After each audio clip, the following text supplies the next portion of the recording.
Hello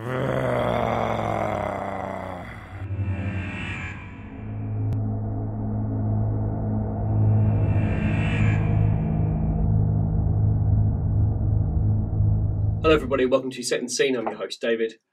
In this board build today, I'm going to build the board for a game between Militia and Imperial Fist with Mechanicum alloys. So it's myself versus Thomas Borge. Hopefully you remember him and his amazing Word Bearers army. Well, he's back and he's brought some pretty nasty Militia. So it's going to be a really interesting game. Now, we are going to play a mission from the latest book, and it all centres around this bastion. And essentially, each turn, you have to capture, you've got to capture the bastion, and you can't purposely destroy it. But at the end of the game, on the last turn, you can destroy it. So there's a penalty if you destroy it prior to the last turn, but there's a bonus if you destroy it on the last turn if you don't control it. So it's a really interesting scenario. It's going to be a lot of to and fro. The militia list is pretty much all infantry with the exception of, well, all infantry. It's not. There's a lot of infantry with some artillery and some Lehman Russes. It's going to be a really interesting game. Quite tough, I think. It's going to be a very, very tense game. So there's lots of ways I could have approached this board build, but I'm going to go with this tried and tested method, and that is just rock and using the natural lie of the land to capture this kind of lonely bastion. So I've done quite a bit actually before I put the camera on, so turn the camera on rather.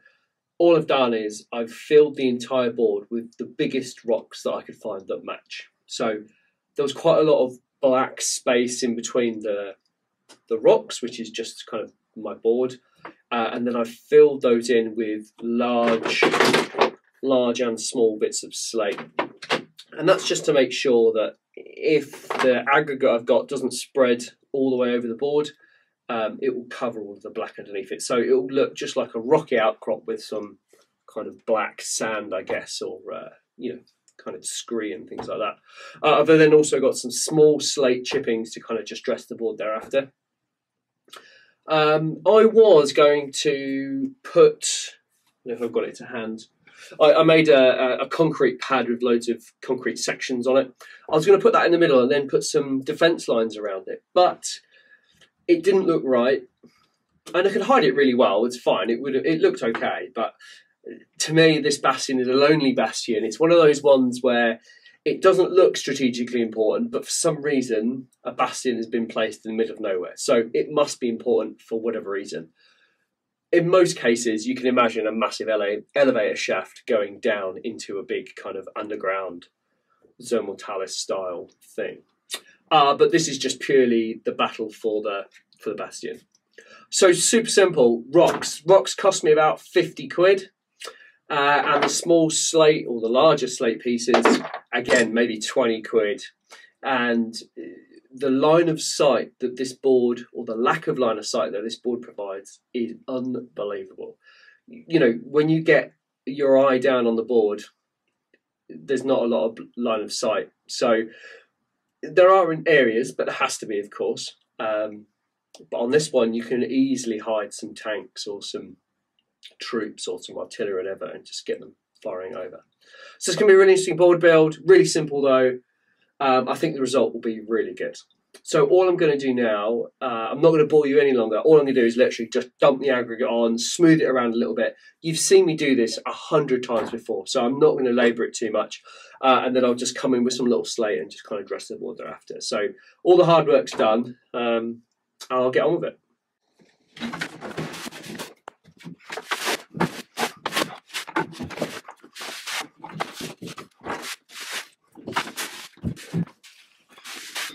Right, that's all the aggregate on, really easy. And all we're aiming to do is just to fill up the channels that the larger rock sections have made. So there's quite a bit of it in places I don't want it actually. So I'm just going to smooth it out. And all I really want is I want the larger sections to poke through. And then all we'll do is we'll then tease some of the slate underneath to kind of give it bit of a rocky outcrop feel. I might put some containers and some other bits and bobs just to further enhance the line of sight, or decrease the line of sight. But, you know, we'll see what it's like when we get there.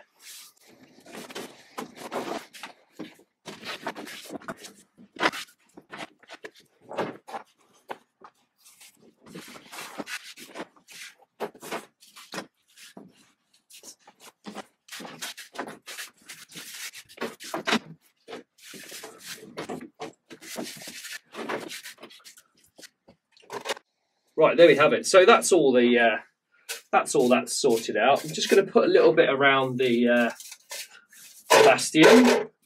It's pretty much bang in the centre as well, because the mission does allow you to kind of bias it towards one side, but I'm going to pop it right in the middle because I think it will create a really interesting game.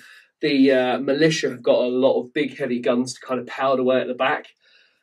And then send their minions forward. So the Imperial Fists have got to work fairly hard to try and keep all that at bay. So yeah, so we'll see how we go.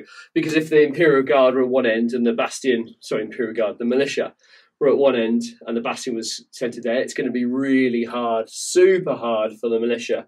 For the Imperial Fists and Mechanicum. So I figured if you put it in the middle, it'll at least make it a little bit fair, and then it'll all be down to tactics, which is what we're all about.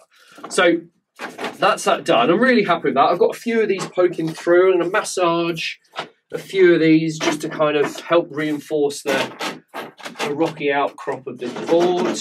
Oh, that's a bit of keen bit of rock. And now I'm just going to grab some slate and just litter it all over the board and create a little bit of interest.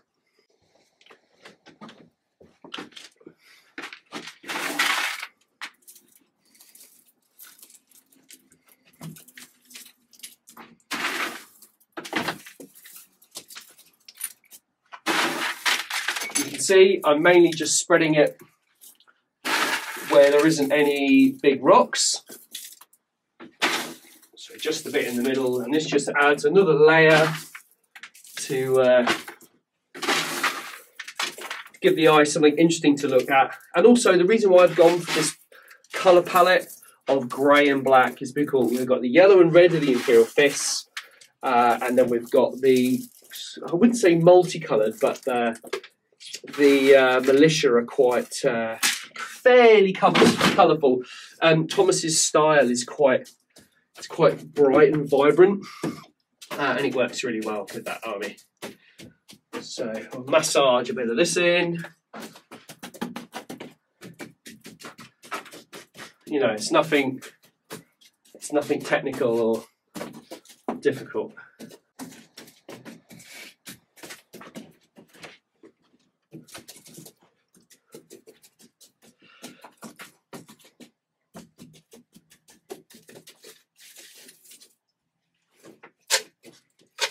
Put a little bit of this stone up here just to help blend all this in together. Yeah, looks a bit more planted on top of that hill now. I'm just going to add some green crates just to help. This massive line of there's a massive open ground here, so I'm just going to add some in here, and I might try and put this. I don't know, fuel Bowser or whatever you want to call it.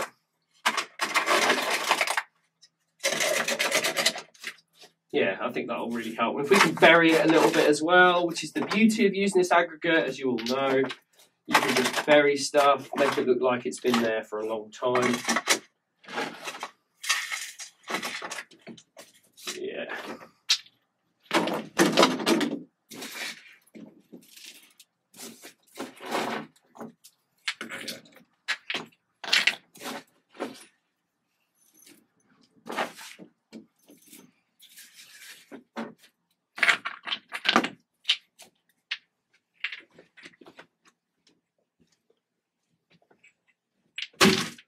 I think we'll just pop the fuel Bowser sort of this side maybe, or maybe leave it where it is. It's not too bad. We want to try and connect it somehow to the structure if we can.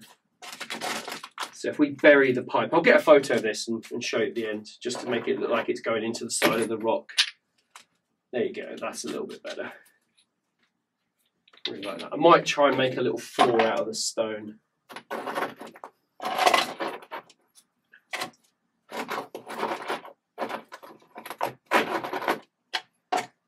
It kind of works. Bury that a little bit, it'll work.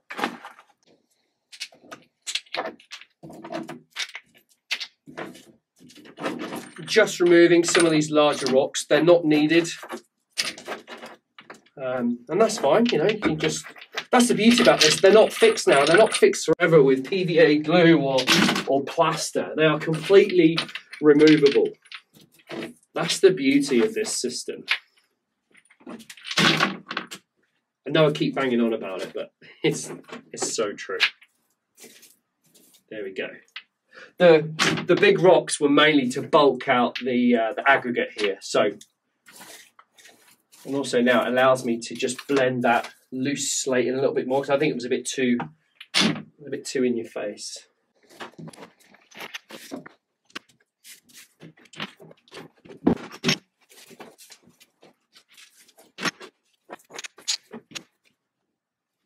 I think I'm happy with where it is. You know, even if we play Hammer and Anvil or whatever deployment we play, or Dawn of War, I think there's something for everyone to hide behind, you know, particularly the Bastion. And these rocks will make really great kind of... I see a lot of the vehicles kind of winding their way through, which is quite cool. We saw that in previous episodes that I built a very similar board to this. Yeah, I mean, super quick board. I'll get a ton of photos and stick them at the end of the video so you guys can see where I am. I'm really pleased with the board. I really hope you are too. I'd love to hear your comments if you've got anything about it.